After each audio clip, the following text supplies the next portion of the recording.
ایک مرتبہ حضرت خضر علیہ السلام دریا کے کنارے بیٹھے تھے۔ اتنے میں کسی سائل نے آ کر ان سے سوال کیا کہ میں آپ سے اللہ کے واسطے سوال کرتا ہوں، مجھے عنایت فرمائیے۔ یہ سن کر حضرت خضر علیہ السلام پر بے ہوشی طاری ہو گئی۔ جب کچھ ہوش ہوا تو فرمانے لگے، بھائی میں تو صرف اپنی جان اور مال کا مالک ہوں، تم نے مجھ سے اللہ کے واسطے سوال کیا ہے، لہٰذا میں اپنی جان اور ذات تمہارے حوالے کرتا ہوں، تم جس طرح چاہو اس کو استعمال میں لاؤ، بازار میں فروخت کر کے اس کی قیمت سے فائدہ اٹھاؤ۔ چنانچہ سائل ان کو بازار لے گیا اور ایک شخص سہمہ بن ارقم کے ہاتھ ان کو فروخت کر دیا۔ یہ خریدار ان کو اپنے گھر لے گیا جس کی پش پر اس کا ایک باغ تھا۔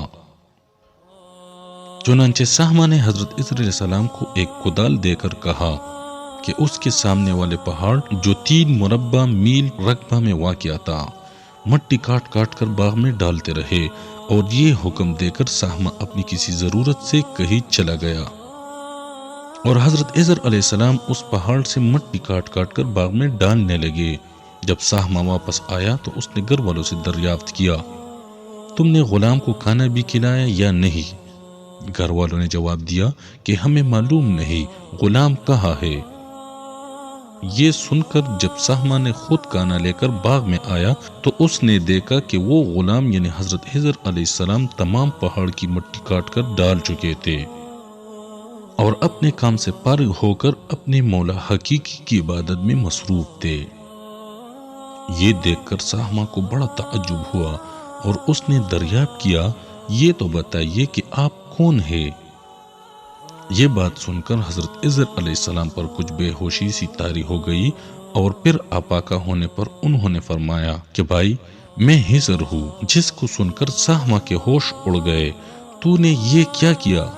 ان کو غلام بنا کر ایسے کام پر لگایا، یہ تو انتہائی گستاخی ہوئی۔ پھر ہوش آنے پر سہمہ نے توبہ کی اور پروردگار سے عذر خواہی کے ساتھ حضرت خضر علیہ السلام کو آزاد کر دیا اور جناب باری میں عرض کیا کہ اللہ العالمین مجھ سے اس کا مواخذہ نہ فرمائیے، کیونکہ میں ان کو جانتا نہیں تھا۔ اس کے بعد حضرت خضر علیہ السلام نے دعا فرمائی اور سجدہ شکر بجا لائے کہ اے میرے پروردگار، میں تیرے ہی حق میں غلام بنا اور تیرے ہی حق میں آزاد ہوا، اس پر تیرا شکر گزار ہوں۔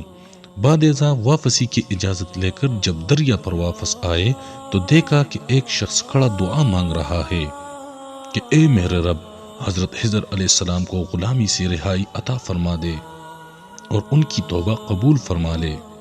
حضرت خضر علیہ السلام نے یہ دیکھ کر اس شخص سے دریافت کیا کہ آخر تو کون ہے؟ تو اس شخص نے بتایا کہ میں تو شازون ہوں، آپ کون ہے؟ انہوں نے فرمایا کہ میں خضر ہوں۔ اس کے بعد شازون نے کہا، اے خضر، تم نے اپنے لیے رہنے کا مکان بنا کر دنیا طلب کی ہے، کیونکہ حضرت خضر علیہ السلام کا دریا کے کنارے پر ایک عبادت خانہ تھا۔ بس یہ سن کر وہ فوراً میدان میں نکل آئے اور وہی اللہ کی عبادت میں مصروف ہو گئے۔ اس کے بعد حضرت خضر علیہ السلام نے اسی جگہ ایک درخت لگایا اور اس کے سائے میں عبادت شروع کی تو آواز آئی، اے خضر، جب تم نے درخت کے سائے میں سجدہ کیا تو تم نے دنیا کو آخرت پر ترجیح دی۔ مجھے اپنی عزت اور جلال کی قسم ہے، مجھے دنیا کی محبت میں رضامندی نہیں ہے۔ اس کے بعد حضرت خضر علیہ السلام نے شازون فرشتہ سے کہا کہ اے شازون، دعا کرو کہ اللہ تعالیٰ میری توبہ قبول فرمائے۔ چنانچہ شازون نے دعا کی اور اللہ تعالیٰ نے شازون کی برکت سے حضرت خضر علیہ السلام کی توبہ قبول فرمائی۔ خدا کے برگزیدہ بندے اسی حالت میں راضی رہتے ہیں جو اللہ کو منظور ہو۔ بے شک ہماری فلاح بھی اسی میں ہے کہ زندگی کے ہر موڑ پہ آنے والے ہر پیچ خم میں ہم راضی برزار رہے، اللہ تعالیٰ کی چاہت کو سامنے رکھ کر زندگی گزارے۔ دعا ہے کہ اللہ تعالیٰ ہمیں اس واقعے سے سبق حاصل کر کے نیک بننے کی توفیق عطا فرمائے۔